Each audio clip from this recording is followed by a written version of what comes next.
So good day na naman mga boss. So yun, nandito tayo sa Alfonso, Cavite, sa bayan, sa Barangay 2, sa Migtian dito. Kasama natin yung Barak natin, si Barak.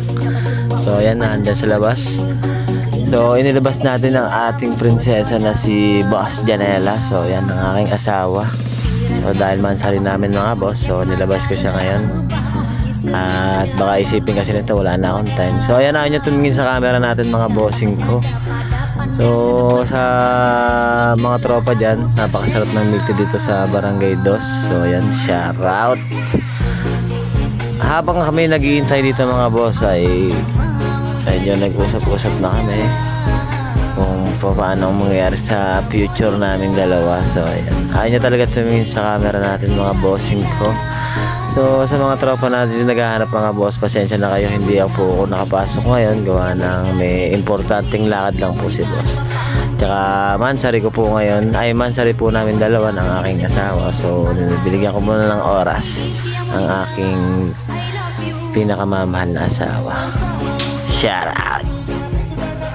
So dito nga pala mga boss, pupunta na kami sa kabilang branch sa pizza naman, magpipizza naman. Ang dami kasing paboritong pagkain ng aking asawa. So syempre dahil mahal natin, supportahan natin yan syempre. So ayan nga pala si Barak mga boss, hindi pa natin naiaalis yan. So ang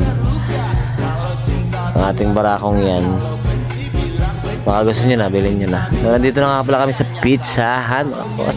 May milk tea pa kaming dala. Ganyan talaga kumain yung wife ko, kaya tumataba. So ayan, makikita nyo naman. So dahil dyan, time lapse muna mga boss.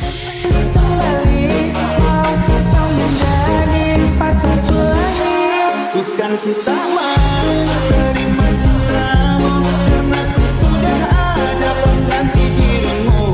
Biarkan semua jadi masa lalu, cerita terindah antara ku dan aku.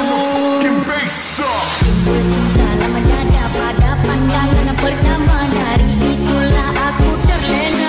So yun, sa mga magtatanong mga boss, so bakit dito kami kumain? So dito nga pala ang gusto ng ating wife mga boss. So ayaw niya mag mall, so wala rin naman tayong pang mall. So dito lang yung afford ng ating budget.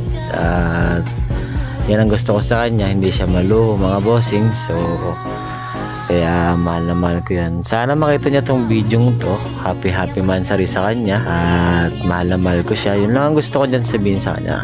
Yan kasi mga bossing, nagpaplano kami yung mga anong bibili namin sa magiging anak namin sa pangalawa. Dahil magkaka-baby boy na ako mga boss, sa mga hindi pa nakakalam. So yun, shout out mga boss. If you want to